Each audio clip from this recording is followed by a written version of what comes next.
Sir మీరు 95 నుంచి Davos వెళ్తున్నారండి. అయితే అప్పుడు ఆ టైంలో అంతమంది ఎక్కువగా అక్కడికి దావోస్ ఎక్కువగా వెళ్ళే ముఖ్యమంత్రులు ఉండేవాళ్ళు కాదు, కానీ మీరు ఒక్కళ్ళే ఆ టైంలో తిరిగేవాళ్ళు. ఇప్పుడు వచ్చేసి పక్క రాష్ట్రంలో ఉన్న ముఖ్యమంత్రులు కానీ మీతో పాటు రావడం అక్కడ మొత్తం అంతా ఎస్టాబ్లిష్ జరుగుతుంది. అయితే మన విభజన జరిగిన ఆంధ్రప్రదేశ్కి వచ్చేసి తక్కువ బడ్జెట్ ఉండటం కానీ ఏదన్నా కానీ పక్క రాష్ట్రాలకు ఎక్కువగా వాళ్ళ ఫెసిలిటీ చూపించడంలో సక్సెస్ అవుతున్నారా? దాన్ని మీరు ఎలా అధిగమించగలుగుతున్నారు? ఇప్పుడు నేను అడుగుతున్నా మిమ్మల్ని, ఏ ఊరు మీది? విజయవాడ సార్. విజయవాడనా? ఎందుకు విజయవాడలో వాళ్ళందరూ ప్రపంచం అంతా బాగా బ్రహ్మాండంగా రాణించారు, విజయవాడ తప్ప కాదా సార్? హైదరాబాద్లో అంతా డెవలప్మెంట్ సగం వీళ్లే కదా, అమెరికాలో సగం డెవలప్మెంట్ వీళ్లే కదా, ఎందుకు విజయవాడలో? అలాంటి అట్మాస్ఫియర్ మనం ఇక్కడ క్రియేట్ చేయలేకపోయాం. అలాంటి అట్మాస్ఫియర్ క్రియేట్ చేస్తే వేరే దేశాలకు పోయి బ్రహ్మాండంగా చేయగలిగిన వాళ్ళు ఇక్కడ చేయలేకపోతారా? ఈరోజు హైదరాబాద్ డెవలప్మెంట్లో ఆంధ్రాలో, రాయలసీమలో, ఉత్తరాంధ్రలో, రూరల్ తెలంగాణ మొత్తం హైదరాబాదే కాకుండా అందరూ వచ్చి డెవలప్ చేశారు. Now Hyderabad is become a big developed city. ఇక్కడ కూడా అలాంటి ఎకో సిస్టమ్ క్రియేట్ చేయలేదు కాబట్టి ప్రాబ్లమ్స్ వచ్చాయి. ఇప్పుడు నౌ వీ హ్యావ్ స్టార్టెడ్. మీరే చూస్తారు రాబోయే రోజుల్లో. నేనేమంటానంటే, ఒక మోడల్ తయారు చేసిన తర్వాత ఆ మోడల్ని సరే వేరియస్ కారణాల వల్ల జరిగాయి. పొలిటికల్ రీజన్స్లో బైఫర్కేషన్ అయింది, బైఫర్కేషన్ లేక సఫర్ అయ్యాం. బైఫర్కేషన్ కంటే 1924 పరిపాలన మొత్తం విధ్వంసం చేసేశారు, డెమాలిష్ చేసేశారు. నిన్న కూడా నేను ఢిల్లీకి పోతే నాకు ఇప్పుడు 4వ ముఖ్యమంత్రిగా నాకు ఇప్పుడు కూడా దిక్కు తెలియడంలా. వై? ఒక యాంగిల్లో తప్పులు జరుగుంటే కరెక్ట్ చేస్తాం, ఎవ్రీవేర్ తప్పులు, ఎవ్రీవేర్ అరాచకం, విధ్వంసం. So it will take some time, but everything I'm telling you it is not impossible, but there will be effort. మళ్ళీ మనం పైకి తీసుకురావడం, మళ్ళా ఏదో ఒక ఇదయ్యి మళ్ళా కిందికి పోవడం, వైకుంఠపాళెం మరి తయారు కాకూడదు.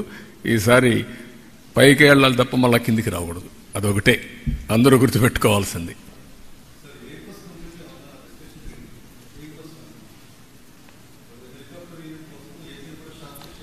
వాళ్ళతో మాట్లాడలేదు, అది డిస్కషన్ ఉంది. రామ్మోహన్ కూడా చెప్పాం, they are working on that.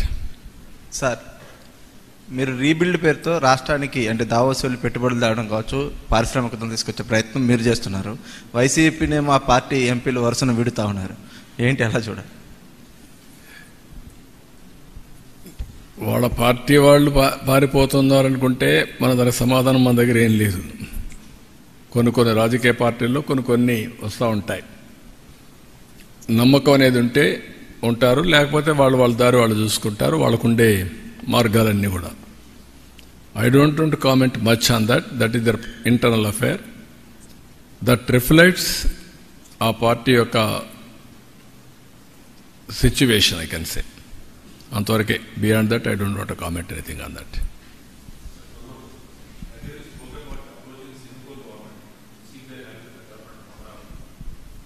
అంటే ఇప్పుడు మీకు ఏమైందంటే బ్రదర్, 2 ఆస్పెక్ట్స్ ఉన్నాయి ఇక్కడ. అందుకే పదే నేను చెప్తున్నాను. మళ్ళీ నేను చెప్తా ఉంటే ఏమవుతుందంటే, ఏదో నేను కామెంట్ చేసినప్పుడు కొంతమంది అనుకోవచ్చు.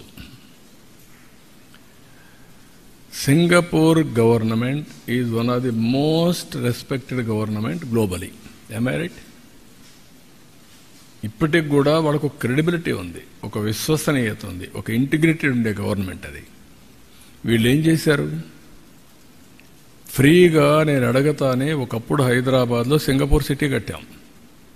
ఎవరు కామెంట్ చేయాల. ఎక్కడ కట్టాం? ఉప్పల్లో కట్టాం. అదే మరిగా హైటెక్ సిటీలో డెవలప్మెంట్ చేశారు. అక్కడుండే లీ క్వాన్ యూ దగ్గర నుంచి మళ్ళీ మొన్నటరుకున్న లీ దగ్గర నుంచి ప్రైమ్ మినిస్టర్స్ అందరూ నేనంటే గౌరవంగా ఉంటారు. నేను పోయి అడగతానే మాస్టర్ ప్లాన్ తయారు చేయడానికి ఫ్రీగా చేసి ఇచ్చారు. వాళ్ళకు మాస్టర్ ప్లాన్ తయారీలో అనుభవం ఉంది. అంటే వాళ్ళు తయారు చేయడం కాదు, వాళ్ళు డబ్బులు ఇచ్చి వాళ్ళ పబ్లిక్ సెక్టర్ కంపెనీ ద్వారా చేసి నాకు ఇచ్చారు. ఇచ్చిన తర్వాత సీడ్ క్యాపిటల్ కొన్ని దగ్గర డెవలప్ చేశారు వాళ్ళు. వాళ్ళ రమ్మని ఒక సీడ్ క్యాపిటల్ డెవలప్మెంట్ కోసం ఒక అవగాహనకు వచ్చాం. దానికి కూడా డబ్బులు కూడా మనకి ఎట్లా ఇవ్వాలనో ఆ ప్రోరేటా ప్రకారం మనం ల్యాండ్ ఇవ్వడం, డెవలప్ చేయడం, మనకు డబ్బులు పే చేయడం అవన్నీ అగ్రిమెంట్ చేసుకున్నాం. అది కూడా ఛాలెంజ్లో స్విచ్ ఛాలెంజ్కి వెళ్ళాం. చేసిన తర్వాత వాళ్ళ మీద అలిగేషన్స్ పెట్టి కేసులు పెట్టి వాళ్ళ మనుషుల మీద వాళ్ళు మొత్తం వదిలేశారు.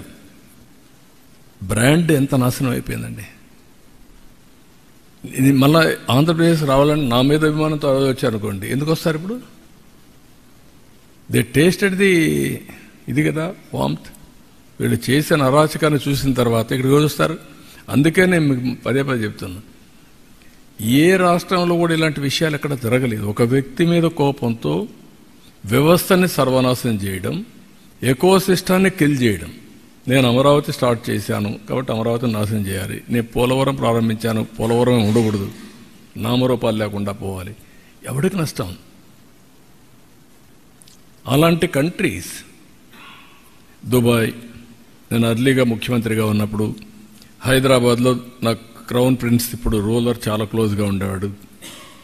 నేను ఆయన ఇన్ఫ్లుయెన్స్ చేసి ఎంఆర్ ప్రాపర్టీస్ ద్వారా విల్లాస్ కట్టి అక్కడ కన్వెన్షన్ సెంటర్ 7,500 మందికి ఇండియాలో first of it's kind convention centre with hotel with exhibitions మనం కట్టాం క్రాస్ సబ్సిడీతో. దేనికి పనికి వచ్చింది? అది హైదరాబాద్ డెవలప్మెంట్ పనికి వచ్చింది. లేదు ఇచ్చారు కాబట్టి మేము కొట్టేస్తాం, కూల్ చేస్తామంటే దట్ ఇస్ నాట్ కరెక్ట్. అదే ఇప్పుడు జరిగాయి. దానివల్లనే ఈ ఇబ్బందులు వస్తున్నాయి. ఆ బ్రాండ్ సర్వనాశనం చేయడమే కాకుండా ఆంధ్రప్రదేశ్ అంటే గ్లోబలీ అసహ్యం వచ్చే పరిస్థితికి వచ్చింది. We have to clear.